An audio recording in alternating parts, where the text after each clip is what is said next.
जो ये चुनाव हो रहा है, ये लास्ट चुनाव हो रहा है, अभी भी बीजेपी सरकार सत्ता में आती है तो आपको ये कहना चाहूंगी कि जो हमारे पास एक वोट का अधिकार है वो भी छीनने का काम करेगी, क्योंकि बीजेपी सरकार सत्ता में आती है तो पूरी तानाशाही के साथ हम पे जुल्म ढाने का काम करेगी। तो हमें जागरूक होना पड़ेगा, एकजुट होने पड़ेगा और 36 बिरादरी को साथ लेके ज्यादा से ज्यादा वोटों से हमारी कांग्रेस पार्टी और बहन कुमारी शैलजा जी को जितवाना होगा। नमस्कार, आप ई समाचार देख रहे हैं और मैं हूं एलडी स्वामी। इस वक्त मैं आपको तस्वीरें जो है वो गांव कुत्तावड़ की दिखा रहा हूं और यहाँ पर जो है कांग्रेस के वरिष्ठ नेता और सरपंच एसोसिएशन के महासचिव हरियाणा प्रदेश के और संतोष बेनीवाल मेरे साथ हैं, जो कि कुमारी शैलजा यानी कि कांग्रेस प्रत्याशी के लिए गांव-गांव जाकर जो है वोटों की अपील कर रहे हैं। किस तरह का रुझान गांव में देखने को मिल रहा है, कितना समर्थन गांव से मिल रहा है? देखिए, हम अभी 4 गाँव का दौरा किया है, नायका वाले ढाणी गए, मौजू खेड़ा, सेखू खेड़ा और कुत्ताबड़ में पहुँचे हैं। काफ़ी लोगों का जैसे उत्साह देखने को मिल रहा है कि हर वर्ग है वो कांग्रेस के साथ जुड़ने को आज तैयार है, तो कांग्रेस की लहर है और बच्चे बच्चे की जुबान पे बहन कुमारी शैलजा जी है।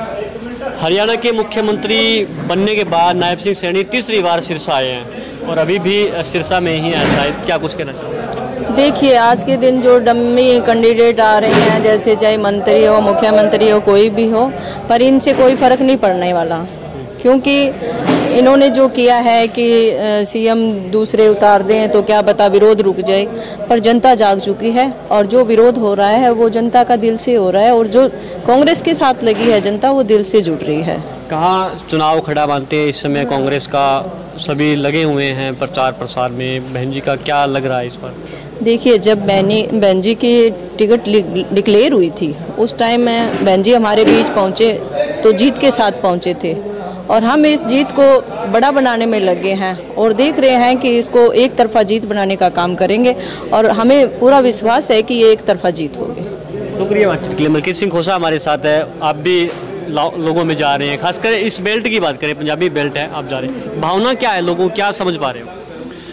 ऐसा है कि कुल मिला के जो इलेक्ट्रॉनिक मीडिया है, नेशनल मीडिया, उसने मोदी के गुणगान कर कर के लोगों को मतलब मूर्ख बनाने की बहुत कोशिश करी कि भी मोदी जो है वो देश के लोकतंत्र के लिए एक बहुत बड़ा खतरा है। तो मैं समझता हूँ कि जो बात हम लोगों को समझाने के लिए लोगों के पास पहुँचते हैं वो लोग पहले ही ये बात समझ चुके हैं, वो बात उल्टी हमें समझाते हैं। इसका मतलब है कि लोग कॉन्शियस हैं, उनको पता है कि मोदी अगर रिपीट होता है, तीसरी बार प्रधानमंत्री बनता है तो देश का लोकतंत्र और देश का संविधान खतरे में है। सो मैं समझता हूँ कि जनता ने इस इलेक्शन को अपनी लड़ाई समझ लिया, ना कि किसी विरोधी एक पार्टी की।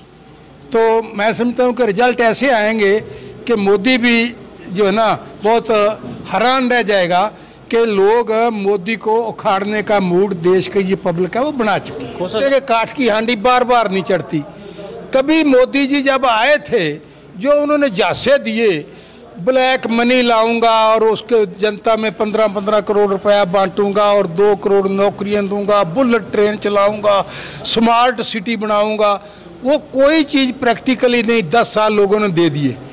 और बल्कि लोग महंगाई से, बेरोजगारी से, भ्रष्टाचार से त्रस्त हो गए और लोगों को अब मोदी की असलियत जो है वो पता चल चुकी है। सिरसा की क्या स्थिति मान के चलो? सिरसा मैं कहता हूँ कि पहली बात तो कि जो कैंडिडेट है ना, वो कैंडिडेटों का आपस में कोई मुकाबला नहीं। कांग्रेस का कैंडिडेट बहन शैलजा जी वो एक पढ़े लिखे और बड़े ईमानदार और एक अपनी जगह पे स्टैंड करने वाले, वो इस सिरसा कॉन्स्टिट्यूंसी के एक एक वर्कर को वो जानते हैं, क्योंकि पहले उनके पिताजी यहाँ रहे, उन्होंने राजनीति करी, फिर उन्होंने यहाँ से 2 बार नुमाइंदगी करी, तो वो एक एक वर्कर को जानते हैं, वर्कर उनको जानता है। दूसरी तरफ जो कैंडिडेट है बीजेपी का, ठीक है कि वो पढ़े लिखे जरूर हैं, पर पता नहीं कहाँ जो है ना उनकी बुद्धि भ्रष्ट हुई कि वो 5 साल में 5 पार्टियाँ बदल गए।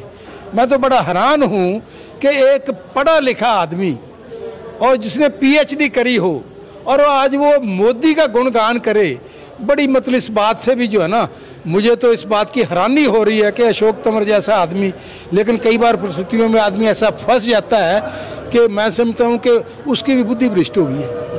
हाँ, तो आपस में बिल्कुल फंसा हुआ है और इसलिए दोनों कैंडिडेटों का आपस में कोई मुकाबला ही नहीं है।